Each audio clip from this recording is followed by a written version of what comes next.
दक्ष प्रजापति की जो पुत्री हैं, बेटी हैं, ऐसी माता सती जिनके संपूर्ण जीवन में वो राज परिवार में रहना, राजघराने में रहना, दक्ष प्रजापति के राज्य में उनका निवास होना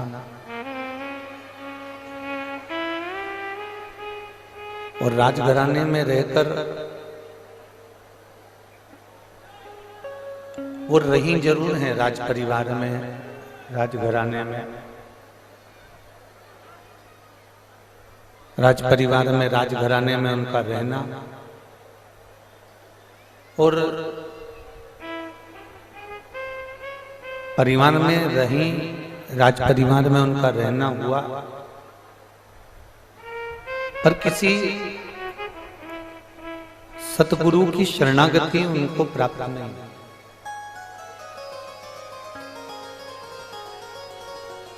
शिव महापुराण की कथा कहती है, भगवान शंकर का चरित्र कहता है, भगवान देवादिदेव महादेव का चरित्र वर्णन करता है, भगवान शिव का चरित्र वर्णन करता है कि पार्वती जी और माता सती, इन दोनों में सबसे बड़ा जो अंतर कल और हमने कथा में श्रवण किया था, उसमें सबसे बड़ा अंतर है कि सती जी की बाल्यावस्था से सती माता को कोई सत्संग नहीं मिला।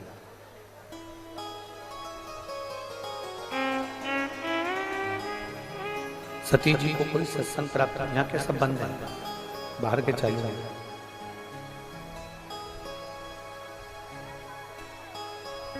माता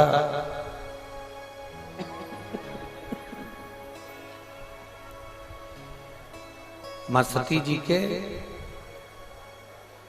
माता सती जी के कोई सद्गुरु उनको बाल्यावस्था से नहीं मिले। माता सती जी को कोई बाल्यावस्था से कोई गुरु का सानिध्य नहीं मिला, कोई गुरु का सानिध्य माता सती जी को प्राप्त नहीं हुआ।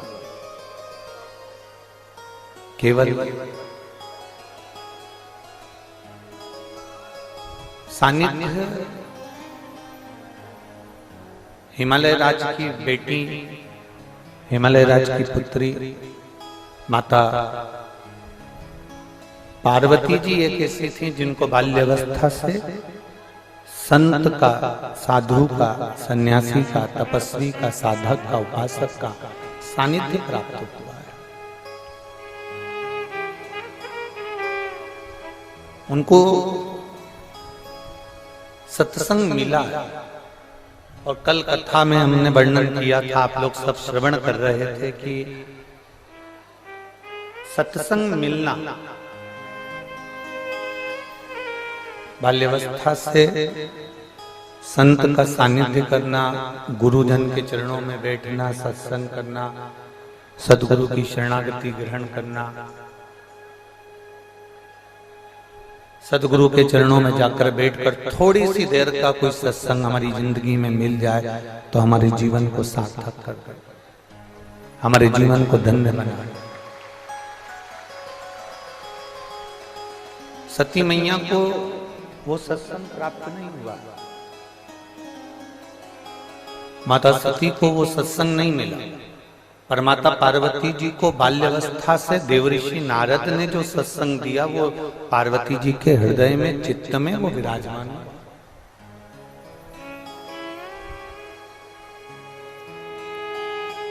हम एक बार कथा में पहले कहे हैं कि बच्चों को कार मत दिलाओ, कार दिलाओगे तो बच्चा बेचकर खा जाएगा, पर यदि बच्चों को आप और हमने संस्कार दे दिए तो ये पक्का है कि बच्चा कारों की लाइन अपने दरवाजे पर लगा ले। अगर श्रेष्ठ संस्कार हमने अपने बच्चों को दिए हैं तो कार ढेर सारी आ जाएगी, और यदि हमने बच्चों को संस्कार नहीं दिए तो कार तो हम देकर जा रहे हैं, अगर हम संस्कार नहीं दे रहे तो वो कार देना हमारा बेकार है।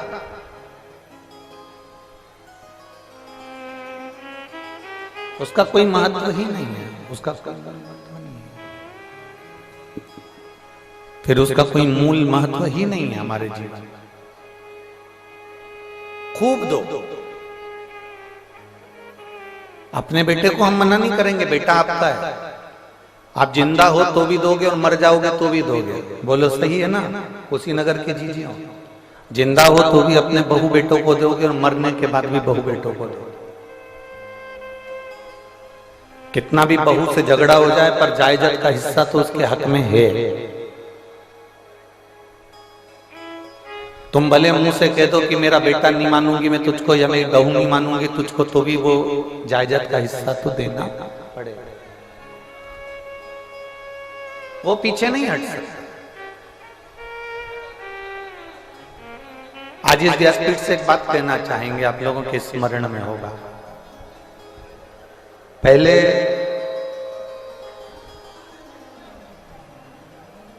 मुंह दिखाई होती थी शादी के बाद, अब इधर उत्तर प्रदेश में होती कि नहीं होती वो हमको नहीं।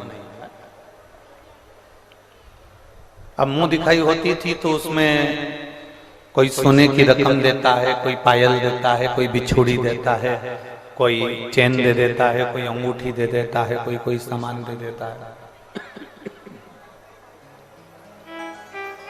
कोई कुछ सामग्री, कोई कुछ सामग्री मुंह दिखाई में दे देता है।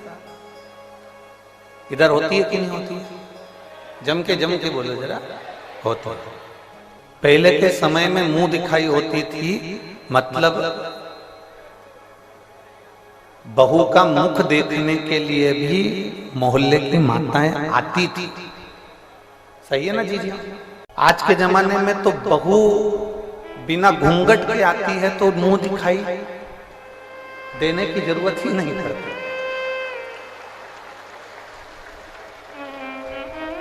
आज के जमाने में मुंह दिखाई नहीं लगती।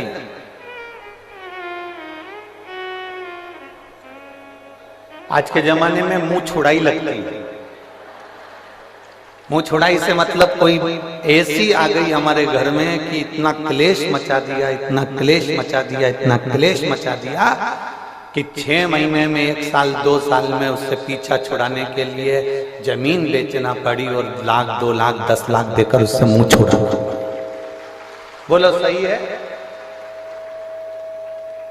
कोई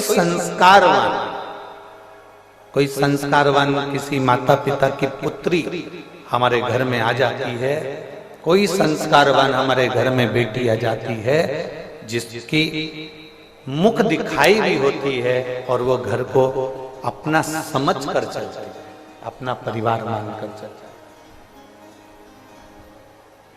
अपना घर मानकर चलती है, अपना